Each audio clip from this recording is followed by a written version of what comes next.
안녕하세요. 저는 결혼 1년 만에 이혼하게 된 여자입니다. 날이 좋아지니 확실히 기분도 상기되나 봅니다. 깨끗한 하늘을 보니까 근심 걱정이 싹 다 가벼워지네요. 그래서 문득 수개월 전이 되어버린 저의 이혼 상처도 그저 푸른 도화지에 구름 한 점밖에 안 될 만큼 가벼운 상처로 느껴져서 공개적인 곳에 사연을 털어내보고자 합니다. 저는 30대 중반 늦은 나이까지 결혼을 안 하고 있었어요. 결혼에 관심이 없었습니다. 이대로 결혼할 상대가 안 생긴다면 죽을 때까지 안 해도 상관이 없었을 정도였죠. 그런데 저희 가족들의 입장은 아니었어요. 가족들은 가족이 있어야 얼마나 안정감 있는 삶을 살 수 있는지, 또 미래를 외롭지 않게 보낼 수 있는지 알기 때문에 매번 제게 결혼을 부추겼습니다. 부모님의 그런 마음은 이해가 되었어요. 부모님은 아마 외동인 제가 먼 훗날 혼자 남겨질 게 걱정이 되셔서 그랬을 겁니다. 저도 그게 겁은 날 것 같지만 그렇다고 오지도 않은 날을 위해 원치 않는 삶을 준비하고 싶진 않았어요. 그만큼 아직 제가 마음의 준비가 안 되었다는 뜻이었겠죠. 그렇게 시간만 보냈다 보니까 저도 어느새 40살을 바라보는 나이가 되어갔고, 그럴수록 아빠가 유독 조급해했어요. 아빠가 제 걱정으로 잠 못 이루는 날이 많은 줄 몰랐는데 엄마가 한날 아빠 몰래 아빠가 제 걱정 많이 하고 있다고 말을 해주더라고요. 근데 그게 별다른 실행력으로 연결이 될 줄은 몰랐습니다.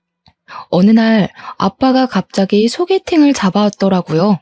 다짜고짜 저더러 몇 날 몇 시 소개팅 잡아놨으니까 나가보라는 거 아니겠어요? 내 나이에 무슨 소개팅이야. 그런 건 더 젊고 어리거나 스펙이 좋은 여자들이나 해야지. 나는 나이도 많은데 그냥 평범한 월급쟁이잖아. 바로 차일걸? 일단 만나보고 생각하라니까.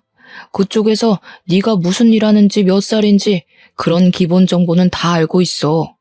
언제까지 이렇게 애처럼 살 거야? 엄마 아빠가 평생 너랑 같이 살 줄 알아? 이미 잡은 소개팅이라고 하니 별 수 없었습니다. 아빠가 저의 비혼을 스트레스로 느낄 만큼 걱정하고 있다 하니까 소개팅이라도 나가는 수밖에 없었죠. 그렇게 해서 저는 오래간만에 아빠가 고른 남자와 만남을 갖게 되었어요. 남자랑 교제를 목적으로 약속을 가져본 건 오랜만이라 기분이 좀 이상했습니다. 아무튼 그렇게 만났던 소개팅남이 저와 결혼까지 가게 된 남편이에요. 저와 남편은 미치게 좋아서 만났다기보다는 굳이 마음 안 맞는 부분이 없어서 계속 사귀었던 거고, 양갓집에서 하도 결혼을 재촉하니까 반개월 만에 결혼을 결정했던 거였어요. 마음이 아예 없었던 건 아니라서 남편도 저도 결혼에 대해 거부감은 없었죠. 우리 둘 다 비혼주의가 강력했던 입장이 아니라 당연히 인연이 생기면 결혼할 생각이 있었으니까요. 저희가 결혼한다고 하니 혼수랑 예단은 양갓집에서 알아서 다 해주셨습니다. 저희보다 더 신이 난 양가 집안 어른들을 보면서 저랑 남편은 부모님들께 여태 효도랍시고 해드렸던 건 별것도 아니었구나 싶었어요. 이제야 효도를 하는 것 같아 나름 뿌듯했었네요. 어쨌든 저희는 만난 지 반개월밖에 안 되었는데 얼떨결에 결혼까지 하게 되었습니다. 주변에서는 저더러 정신 나갔다고 하지만 저는 꼭 그렇게 생각하지도 않았어요. 미치게 사랑해서 결혼해도 이혼하는 사람들이 태반인데 저랑 남편은 서로 덜 사랑했으니 사람을 더 객관적으로 보고 판단할 수 있었다고 봤거든요. 애초에 남편이랑 저는 서로한테 콩깍지가 없어서 서로에 대해 착각할 이미지 따위도 없었다는 겁니다. 일부러 무언가를 안 보여주려고 숨기는 게 아닌 이상 말이죠. 그래서 저는 제 결혼 생활이 감히 평범하고 행복할 거라고 자신했어요. 남편이 제 사생활, 우리 부부 영역을 방해하지 않는 선에서 가지는 시간은 남편만의 자유라고 생각했고, 남편 또한 제 개인적인 영역을 터치하지 않기로 저희는 합의도 봤습니다. 이런 건 서로 덜 사랑이기 때문에 덜 집착할 수 있어서 가능했다고 생각했어요. 이렇게만 존중하고 산다면 당연히 갈등 횟수는 자연스레 적을 수밖에 없다고 봤죠. 그런데 신혼여행 날부터 본의 아니게 당황스러운 상황을 목격했는데요. 그로 인해 제가 살짝 역정을 냈었어요. 남편이 씻지도 않고 침대에 눕더라고요. 씻고 누우라니까 피곤한 목소리를 하면서 저보고 먼저 씻으라대요. 그렇게 피곤하면 먼저 씻고 나와서 먼저 자라고 했거든요. 그런데 그건 곧 죽어도 싫다더라고요. 이유는 단지 피곤해서였어요. 할 수 없이 제가 먼저 씻었습니다. 남편 피곤할 테니까 배려해서 일부러 서둘러 씻고 나왔어요. 그런데 남편 상태가 어땠는지 아시나요? 그 더러운 몸뚱어리로 이불을 돌돌 감아서 자고 있는 거 아니겠습니까? 심지어 이미 잠옷으로 갈아입은 채 말이죠. 잠옷으로 갈아입을 정신이 있었으면 먼저 씻으러 갈 것이지. 우리가 좀 오래 돌아다니긴 해서 피곤한 건 이해하겠는데 그렇기 때문에 더 씻고 자야 된다고 생각했거든요. 바깥 먼지도 둘러쓰고 땀도 흘렸단 말입니다. 그런데 남편은 찝찝하지도 않은지 그대로 잠들어 버렸더라고요. 제가 깨워도 꼼짝도 안 할 만큼 기절해버린 거 아니겠습니까? 일부러 안 일어나려는 것 같기도 했어요. 나중엔 결국 제 풀에 지쳐서 저도 포기해버렸어요. 피곤하니까 어쩔 수 없다 생각하고 남편을 이해해줬죠. 근데 남편이 다음날도 샤워를 안 하고 그냥 누우려고 하더라고요. 그건 좀 아닌 것 같아서 제가 필사적으로 침대를 막아섰습니다. 또 안 씻으려고? 좀 씻어. 어제도 안 씻었잖아. 찝찝하지도 않아? 자기한테서 땀냄새 엄청 나거든? 에이, 무슨 땀냄새가 난다고 그래. 가는 곳마다 에어컨 있어서 땀 생겨도 금방 다 증발해버렸는데. 지금도 만져봐봐. 안 끈적거리잖아. 과연 안 끈적거렸을까요? 어제 누적된 땀까지 곁들여져 사람 가죽이 아닌 다른 걸 만지는 기분까지 들었어요. 그 상태로 저를 안아주려고 해서 제가 진심으로 잔소리를 했더니 그제야 저한테 양보해주겠다는 듯 씻으러 가더라고요. 아무리 피곤해도 그렇지 땀 흘리고 샤워 안 하는 건 상대방에 대해 예의 없는 거 아닌가? 가는 동안에도 귀찮다고 얼마나 툴툴거렸는지 몰라요. 남편이 저렇게까지 귀찮아하는 모습은 처음 봤을 정도였습니다. 신혼여행 일주일 내내 제가 남편한테 씻으라는 말을 몇 번이나 했는지 모르겠어요. 연애 때는 전혀 그런 적 없었거든요. 물론 우리가 같이 해외여행을 갔을 만큼 장기간 연애를 해본 건 아니라서 원래 이런 사람인데 제가 몰랐을 수도 있어요. 그래서 남편한테 원래 그리 잘 안 씻냐고 직설적으로 물어봤는데요. 씻지 왜 안 씻어? 사람이 안 씻고 어떻게 사냐? 네 반응이 재밌어서 괜히 장난치려고 그러는 거야. 그 말에 진심으로 긴장했던 마음을 놓았던 기억이 나요. 남편이 정말 잘 안 씻는 게으름뱅이일까봐 얼마나 놀랐다고요. 제가 더러운 걸 잘 못 참거든요. 더 명확히 말하자면 깔끔한 사람을 좋아해요. 근데 남편이 평소 차림새가 참 깔끔해서 제가 많이 좋아했었어요. 그건 남편과 결혼하기 전까지 반개월 연애하면서 제가 많이 칭찬해줬던 부분입니다. 그래서 남편이 신혼여행 오자마자 갑자기 색다른 면모를 보여주길래 당연히 진짜 모습이란 생각을 못했죠. 그렇게 깔끔하던 사람이 순식간에 더러워지다니 단순히 신혼여행만의 문제라 생각하며 신혼여행 다녀오고 나서 남편 등짝을 한번 패주는 걸로 그 문제를 넘겼습니다. 그런데 혼란스럽게도 남편은 신혼여행 이후로도 더러운 짓을 멈추질 못했어요.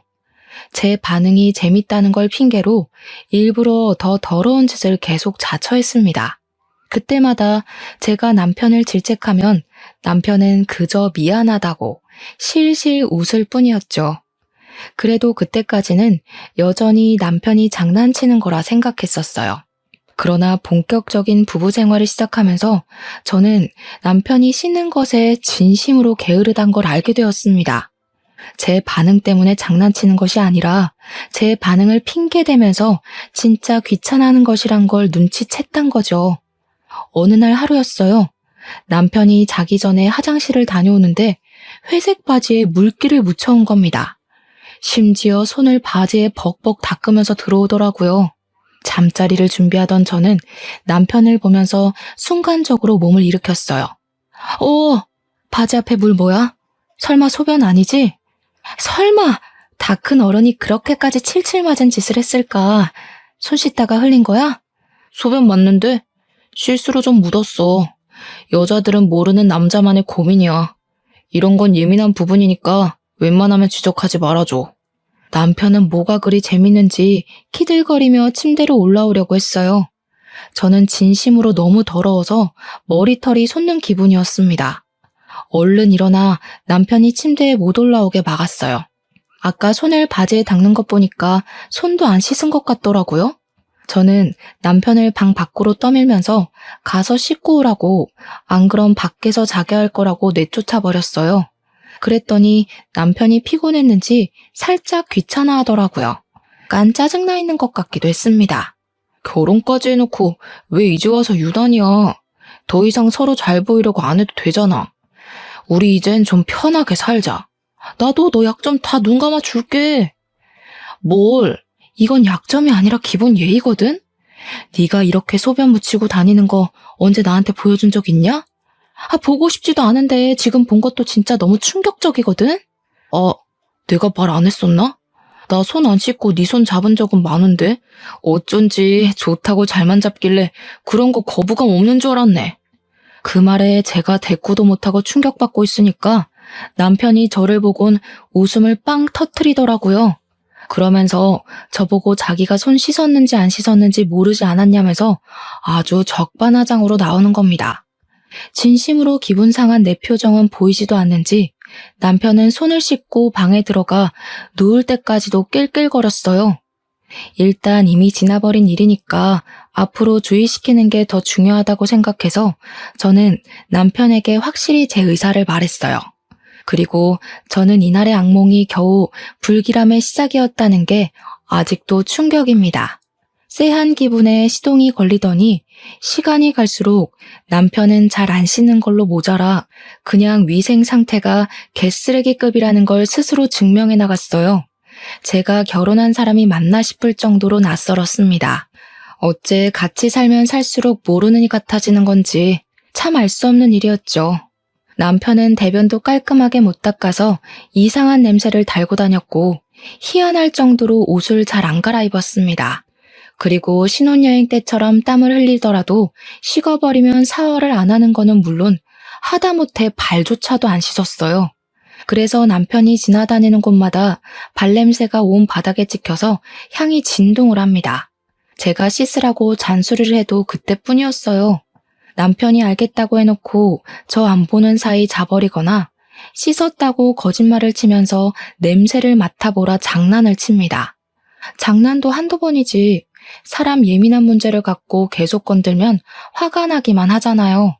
언제는 시모가 우리 집을 방문했었는데요. 그날 남편도 있었어요. 마침 남편이 발톱 갖고는 손이랑 발을 안 씻고 자꾸 다른 물건을 만지더라고요. 그래서 잘 됐다 싶어 제가 약간 장난식으로 시모한테 남편 발 좀 씻으라고 말해달라 했거든요. 사람 사는 게 다 저렇지 뭘 그러니. 나 물건 만지는 것도 아니고 가족 건데 너 벌써 남편 머리 위에 서려고 기강 잡는 거냐? 아무리 가족이라도 남편은 발에 무좀도 있어서 냄새가 더 심하단 말이에요. 근데 그걸 씻지도 않고 그 손으로 이것저것 만진다고 생각해보세요.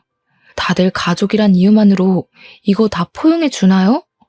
저는 이때 시모가 남편을 너무 감싸고 돌길래 굉장히 뻘쭘해서 입을 다물어 버렸지만 시간이 좀 지나서 생각해보니 아무래도 시모 마인드가 이해하기 어려웠어요. 아들이면 악취고 뭐고 다 예뻐 보이는 건가? 대체 자식의 사랑은 어디까지 뻗칠 수 있는 건가? 그런 생각을 했었습니다. 남편의 문제는 늘 심각하다 느끼고 있었지만 제가 언제 가장 심각함을 느꼈냐면요. 아무래도 신혼집이니까 저희가 집들이를 해야 했거든요. 각자 친구들을 초대했는데 남편 친구들은 잘 왔다가 갔어요. 그런데 제 친구들이 기분 좋게 집을 찾아온 날 사달이 나고 말았습니다. 다들 저희 집을 들어오자마자 갑자기 표정이 이상해지더라고요. 그러면서 신발장 앞에서 주춤거리는 겁니다. 이런 말하기 미안한데 왜 집에서 외국인 암내가 나니? 나 이런 냄새 중국에서 교환학생 다닐 때 지하철에서 맡아본 것 같은데? 야, 여기서 어떻게 살고 있어? 진심으로 토할 것 같아. 그냥 나가서 집들이 하면 안 되겠니? 친구들 반응 때문에 제가 얼마나 당황했는지 모릅니다. 친구들은 집안에서 진동하는 액취증 냄새 때문에 마치 남의 겨드랑이에 파묻혀 있는 것 같다면서 급기야 한 친구는 숨쉬기 어렵다고 못 참고 나가버렸어요. 결국 환기 다 될 때까지 우리 집에 아무도 못 들어가겠다는 사태가 벌어지고 말았습니다. 저보고 괜찮냐고 묻는 친구들에게 저는 견딜만 하다고 어색하게 웃어 보일 수밖에 없었어요. 사실 저는 악취가 나는지도 잘 모르고 있었습니다. 일단은 냄새가 심하다고 하니 창문을 열고 급히 환기를 시켰어요. 그동안의 2시간가량은 친구들을 데리고 밖에서 놀아야 했죠. 제가 그때 얼마나 쪽팔렸는지 몰라요. 창문 열고 바람 냄새 맡다가 거실 안으로 들어가니까 묘하게 액취증 냄새가 나긴 나더라고요. 근데 사실 긴가민가 했었어요. 근데 저는 긴가민가하게만 느껴졌다는 것이 더 화가 나더라고요. 친구들은 숨을 못 쉴 만큼 괴로웠던 냄새라는데 저는 그 냄새에 익숙해져서 몰랐다는 거잖아요. 그 정도로 그 더러운 냄새에 적응된 제 자신이 너무 끔찍했습니다. 언젠가는 그 냄새가 곧 제 냄새가 될 수도 있는 거고 저도 모르는 사이 제 주변 사람들에게 안 씻었다고 억울한 누명을 쓸 수도 있는 거 아닙니까? 생각만 해도 기분 나쁘고 충격이었어요. 별거 아닌 것 같아 보이지만 집안에 존재하는 모든 것에 이상한 냄새가 밴다고 생각해보세요. 이거 생각 외로 골치 아픈 문제입니다. 아무튼 환기가 되긴 했어도 가구들의 배인 냄새까진 어쩔 수 없어서 친구들은 잔잔한 액취증 냄새를 계속 느껴야 했습니다. 그 때문에 저희는 제대로 된 술자리를 갖지 못했어요.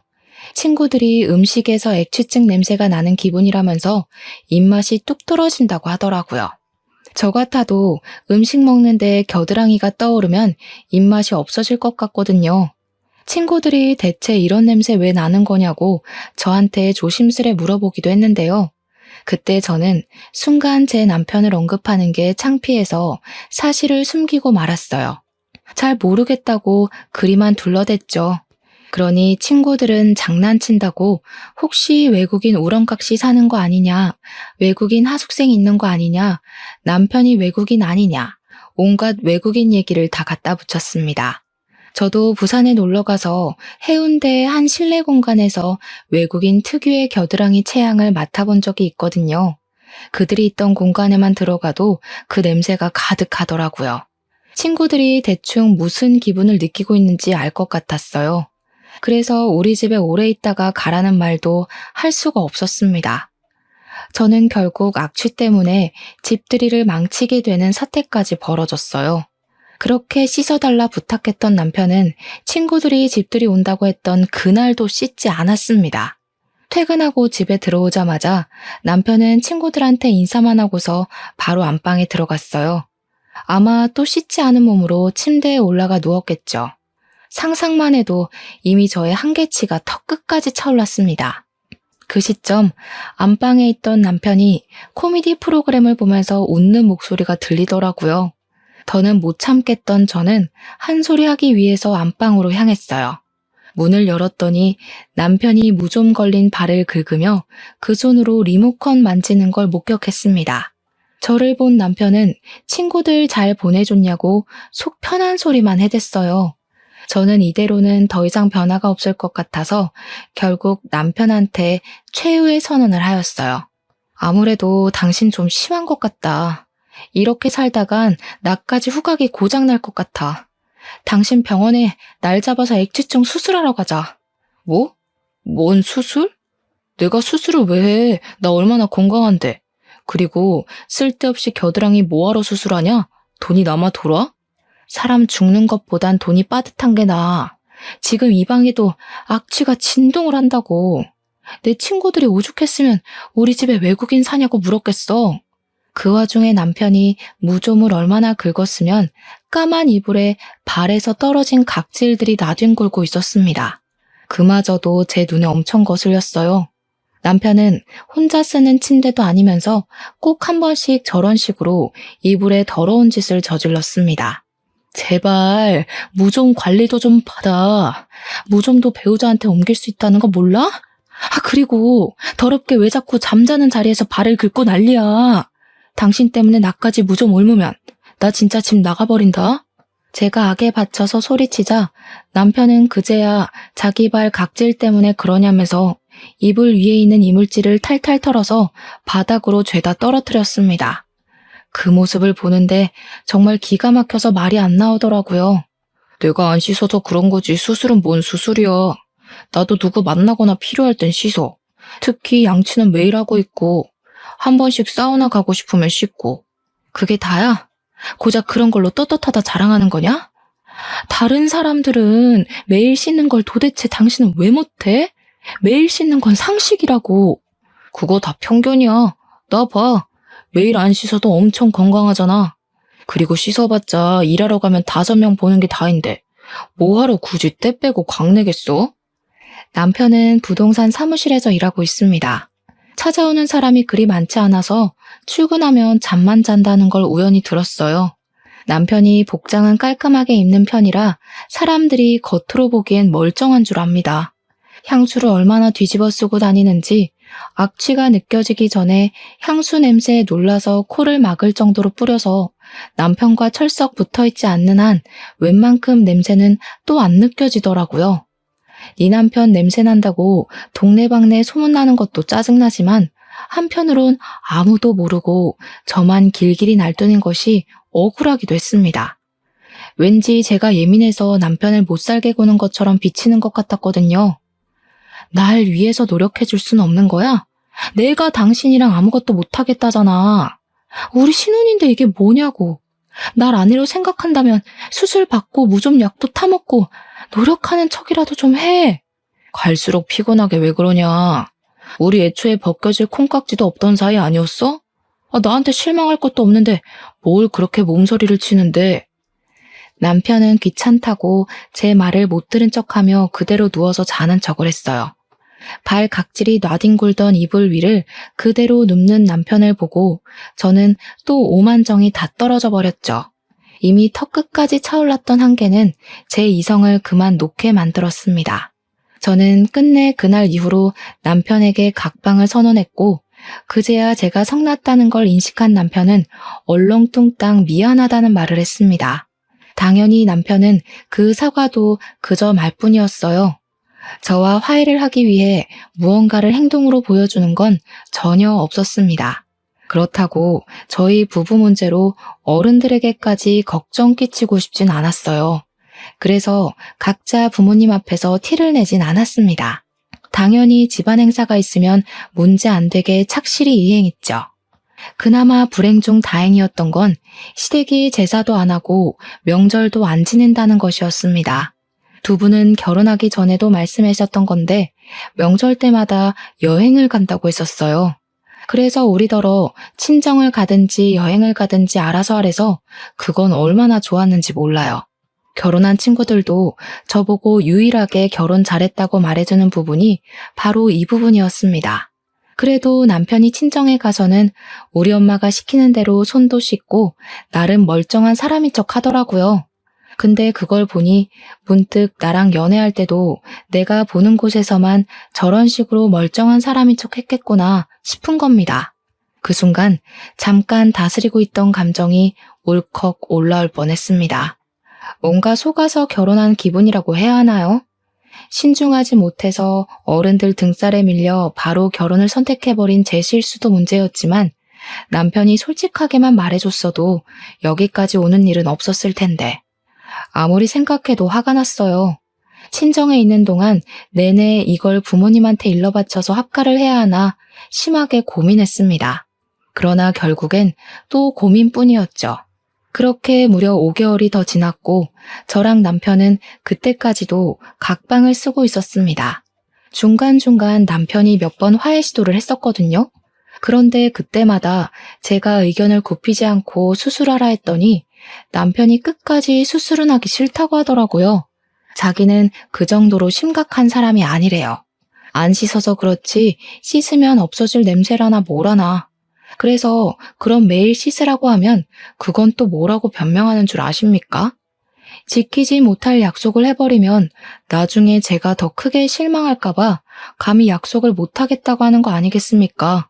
말만 미안하다 할 거면 왜 자꾸 저한테 말을 거는지 모르겠어요. 저는 남편의 반복적이고 똑같은 패턴의 사과를 더 이상 들어주지 않기로 했습니다. 그러니 제 태도에 기분 상한 남편이 우리 사이의 갈등을 끝내 시모한테 일러바쳤나 보더라고요. 아니나 다를까 시모가 직접 우리 집까지 행차하신 거 아니겠어요? 생긴 건 길바닥에 떨어진 음식도 주워 먹게 생긴 것이 어지간히 깔끔 떠는 편인가 보구나. 우리 아들이 뭐가 더럽다고 수술까지 하라 그랬니? 어머님 들으셨어요? 어디서 어디까지 들으셨는지 모르겠는데 일단 남편이 위생 개념이 너무 없는 것 같더라고요. 그중에서 겨드랑이 냄새는 원래 그런 건지 갈수록 더 심해지는 것 같길래 수술 좀 권유해 본 거예요. 사람이 사람 냄새 달고 다니는 게 병자 취급당해야 될 정도인 줄은 몰랐네. 너는 냄새 안 날 줄 아니? 에휴, 남편이 바깥 일하고 오면 고생했다고 밥상이나 맛있게 차려줄 것이지. 어디 냄새 난다고 구박을 해. 그게 고생의 흔적이라는 거 몰라? 어머님, 요즘 부동산에 사람 없어서 직원 급여 주기도 빠듯한 거 말 못 들으셨어요? 남편 출근하면 잠만 퍼질러 자고 온대요. 그리고 바깥 일은 저도 한다고요. 적어도 같이 사는 사람에 대한 예의는 지켜야 저도 남편을 존중해줄 마음이 생기죠. 이대로면 저희 아이도 못 가진다고요. 내가 살다 냄새나서 애 못 가질 수도 있다는 얘기는 처음 들어본다. 괜히 네 몸 어디 문제 있는 걸 내 아들 핑계 대면서 슬금슬금 밑밥 가는 거 아니니? 대화의 전개가 왜 이렇게 연결됐는지 잘 모르겠지만 시모는 뜬금없이 제 불임을 의심했습니다. 어떻게 결혼한 지 1년이 다 되었는데 아이 소식이 없냐고 저를 타박하기 시작했죠. 그런 시모를 보니까 뭐든 그냥 제 문제로 만들려고 하는 못된 신부가 보였어요. 그래서 솔직하게 말씀드렸어요. 자기 아들 문제는 자꾸 회피하시는 것 같길래 그 이유를 언급하면서요. 남편이 더러워서 각방 쓴 지 오래됐어요. 남편 옆에만 누우면 저절로 구역질이 나오려고 해서 도저히 한 입을 못 덮겠더라고요. 그런 사람이랑 아이를 어떻게 만들어요? 아기 씨가 이미 남편 몸 안에서 다 죽었겠어요. 또 몸은 얼마나 긁어대는지. 저희 방 이불 까만색인데 하얀 가루가 드글드글해요. 지금 보러 가실래요? 제가 시모를 앞장서 안방으로 가려고 하니까 시모가 짜증이 났는지 표정 썩히면서 저더러 건방이 하늘을 찌른다며 다짜고짜 뺨을 때렸습니다. 손찌검을 당할 줄은 몰랐기에 저 그때 상당히 당황했었어요. 대체 제가 왜 이런 문제로 맞기까지 해야 되는 건지 나중에는 억울함이 밀려오기도 했습니다. 그럼 내 아들이 여태 외롭게 지냈다는 거냐? 어디서 이런 불려우 같은 게 들러붙어선 감히 내 아들을 외롭게 만들어? 그렇게 내 아들이 냄새나고 더러우면 아예 집을 나가버리지 뭐하러 각방만 쓰고 앉았니? 말씀 잘하셨네요. 안 그래도 남편이 너무 고집부려서 이젠 그만 포기하려고요. 도저히 어머님 아들이랑 한 지붕 아래 사는 거 구역질나서 안 되겠어요. 여기 더 있다간 없던 병까지 걸릴 지경이라니까요. 저는 시모를 내버려 두고서 시모 보란 듯이 바로 가방을 챙기러 자리를 떴습니다. 간단히 짐만 챙겨서 나왔어요. 시모는 기가 차서 저를 지켜보고만 있더라고요. 그 순간 나가기 전에 갑자기 어떤 생각이 번뜩 떠오른 겁니다.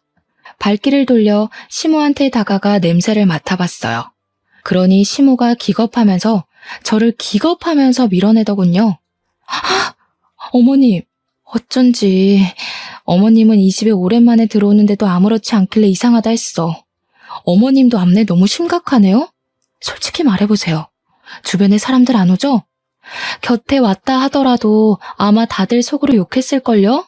어머님도 지금 아드님이랑 똑같이 병자니까. 뭐? 인연이 진짜 막 나가기로 작정했나? 집 나가려니까 눈에 뵈는 게 없는 거야? 네 시엠이거든? 예의 없게 무슨 짓이야? 예의를 갖췄기 때문에 어머님이라고 불러드리고 있는 거잖아요. 대신 저 이 집 문턱 나가면 더 이상 어머님 며느리 안 할 거라서 말은 예쁘게 못해요. 근데요. 지금 보니까 어머님도 냄새 심한데 혹시 그동안 시댁 못 오게 했던 이유가 이거예요? 실제로 저는 남편과 연애부터 결혼 생활을 하면서 단 한 번도 시댁을 가본 적이 없습니다. 그냥 밖에서 시댁이라는 아파트 건물만 봤을 뿐이었어요. 시댁을 방문할 기회가 없었던 것도 아니었거든요. 근데 시댁과의 모든 약속은 전부 다 밖에서 해결했어요. 결혼 인사를 갔을 때도 외식을 했고, 신혼여행 다녀오고 나서 인사를 드리러 갔을 때도 외식을 했죠. 시부모님 두 분 생신을 챙길 때도 외식을 하였습니다. 제사도 안 하고 명절도 없으니 제가 몰래 시댁을 찾아가지 않는 이상 시댁을 가볼 이유가 없더라고요. 한번 가볼 마음은 있었지만 일을 다니다 보니까 귀찮아서 자꾸 미루는 바람에 그마저도 못 가봤네요. 근데 그날 시모에게서 나는 체향을 맡아보니까 설마 시댁에도 우리 집에서 나는 악취랑 비슷한 냄새가 나서 그러나 싶더라고요. 그저 추측으로 물었던 건데 시모 얼굴이 순식간에 벌개지는 것을 보니 전곡을 찌른 것 같기도 했습니다. 그건 아직도 확인되지 않은 의문이긴 하나 왠지 맞는 듯 했어요. 저는 괜히 평생 냄새에 절여서 익숙해져 온 시모가 불쌍해서 어깨를 톡톡 두들겨 주었어요. 그리곤 신발장으로 가 신발을 신었죠. 참, 손주발하셨죠? 어디서 들었는데 액취증이 유전 가능성 높다더라고요. 저 절대 어머님 집안 혈육 안 낳아줄 거예요. 애 불행하게 만들 일 있어요? 제가 볼 땐 어머님 아들은 함부로 방생하면 안 될 것 같아요. 그냥 병자 아들 끼고 끼리끼리 사세요. 괜히 남의 집 딸내미 건강 망쳐서 원망 사지 마시고요. 저의 마지막 인사말에 시모는 더 이상 참지 못하고 제게 달려왔는데요. 저 얼른 현관을 빠져나와 문을 닫아버렸습니다. 계단을 뛰어내려와 버렸죠. 실내에서 시모의 목소리가 얼마나 쩌렁쩌렁하게 울리던지 그렇게 그 집을 탈출하게 되었어요. 원래는 그날 이혼을 할 생각은 아니었거든요. 남편이랑 언제 진지하게 이혼 얘기를 해볼까 날짜를 정하고 있었을 뿐이었어요.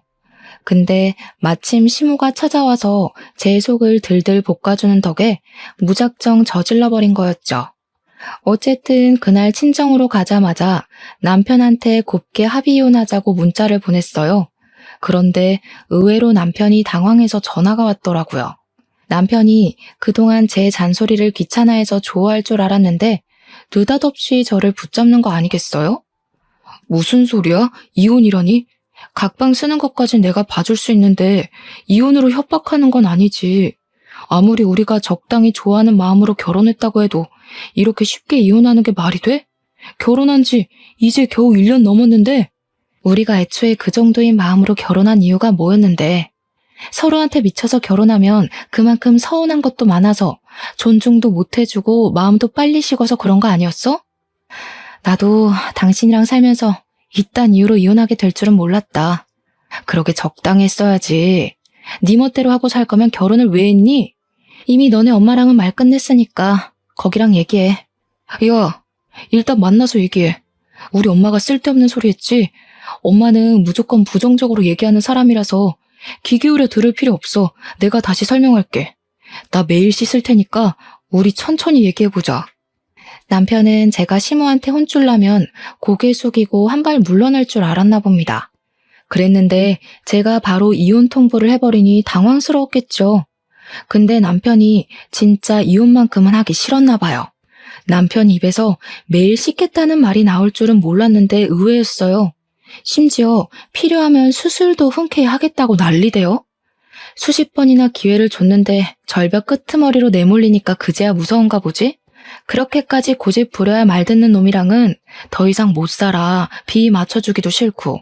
또 이미 네 엄마한테 뺨 맞은 게 기분 나빠서 어머님으로 모시고 싶지도 않아. 맞았어? 엄마가 때렸다고? 엄마가 그런 말은 없었는데. 내가 가서 혼내줄게. 내가 다 잘못했어. 너 아니면 누가 나 같은 거랑 결혼해준다고. 나 이대로 이혼하면 죽을 때까지 혼자 살아야 될지도 몰라. 그게 내가 바라는 거야. 넌 제발 결혼하지 말고 혼자 살아줘. 그 썩은 몸뚱아리를 또 누구 주려고. 너 하나 살자고 다수를 죽이는 건 좀 아니지 않아? 대체 어쩌다가 그 지경으로 컸는지 모르겠는데 제발 이 계기로 위생 개념 좀 갖췄으면 좋겠다. 남편은 제 말에 더 이상 매달리지도 않고 아무 대답이 없었습니다. 답이 없길래 저도 그냥 합의서 도장 찍을 일 생기면 연락하라고 말한 뒤 끊어버렸어요. 그 뒤로 한 일주일은 지났을 겁니다.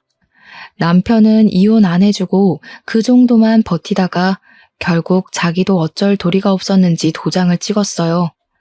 어떻게 보면 더러운 부분 말고는 잘 맞았으니까 결혼까지 간 게 아닌가 싶은데, 한편으로는 더러운 것이 드러나자마자 좋았던 장점이 다 가려질 만큼 단점이 컸다는 거잖아요. 그렇기에 아쉬운 이유는 아니었습니다. 다만 사람 대 사람으로서 그런 식으로밖에 못 살고 있는 남편의 인생이 안타깝긴 하네요. 자기가 이혼당한 이유를 부디 수치스러워해서 앞으로는 관리 좀 하길 바랄 뿐입니다.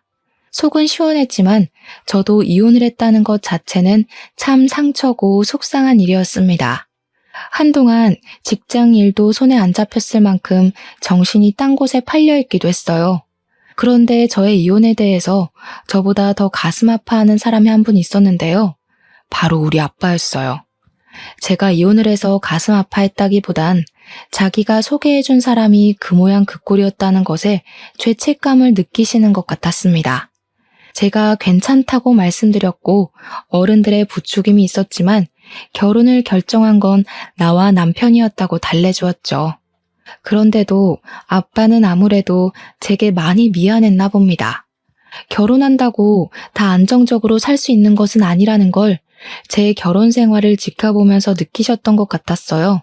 엄마도 옆에서 아빠를 걱정했을 만큼 아빠가 제 이혼을 신경 쓰고 계셨다는데, 저는 여린 아빠의 마음을 어떻게 풀어드려야 되나 어느덧 그 고민에 빠지게 됐어요. 그 바람에 잠시 이혼에 대한 제 감정은 잊게 되었는데요. 그 무렵쯤이었습니다. 퇴근하고 귀가 중인데 갑자기 엄마한테 전화가 오더라고요. 받았더니 아빠가 집 근처 파출소에 있다고 그리로 오라는 거 아니겠어요? 무슨 일 생겼나 싶어서 그날은 지하철이 아닌 택시를 이용했습니다. 파출소 앞에 내려서 바로 안으로 들어갔죠. 그런데 그곳에서 아빠보다 먼저 눈에 들어온 사람들이 있었어요. 바로 전 남편과 전 시모였는데요.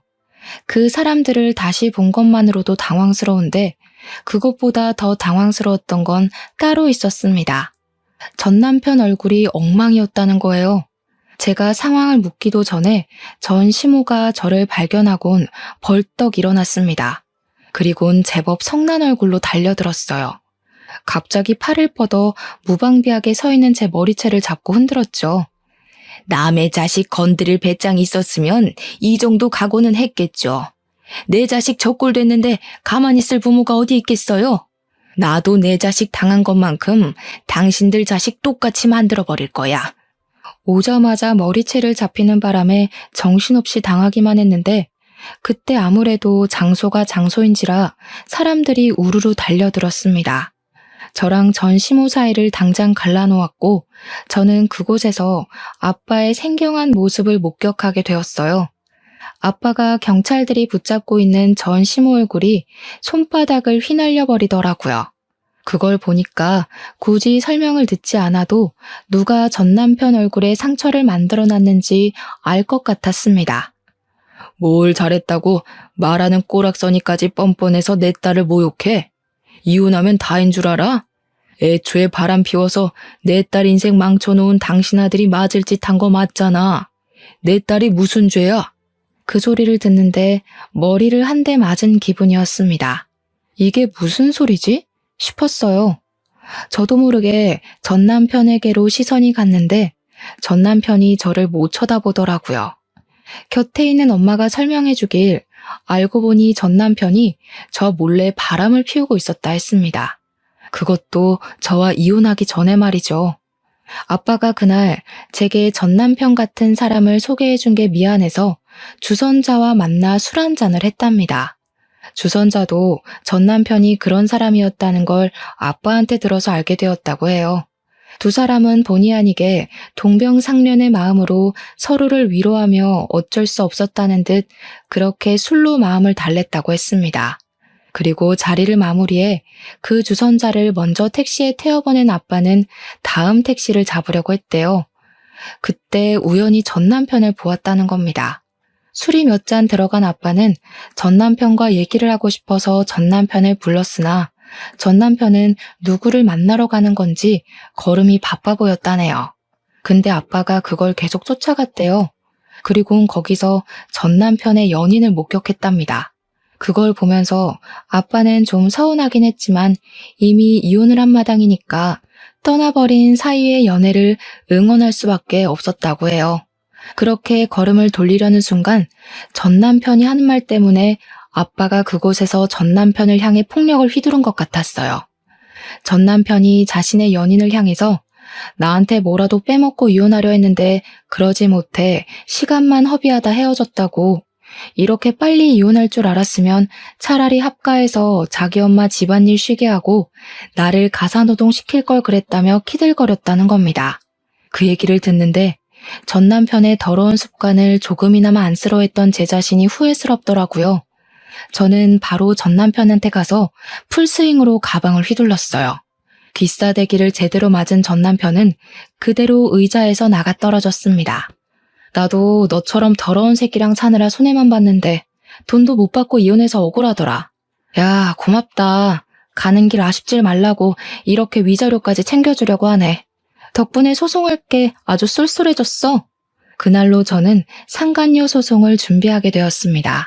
그쪽에서 아빠를 폭행죄로 고소할 거라길래 저도 시모를 폭행죄로 고소하겠다고 했더니 전 남편이 결국 아빠의 폭행 문제는 합의를 해줬어요.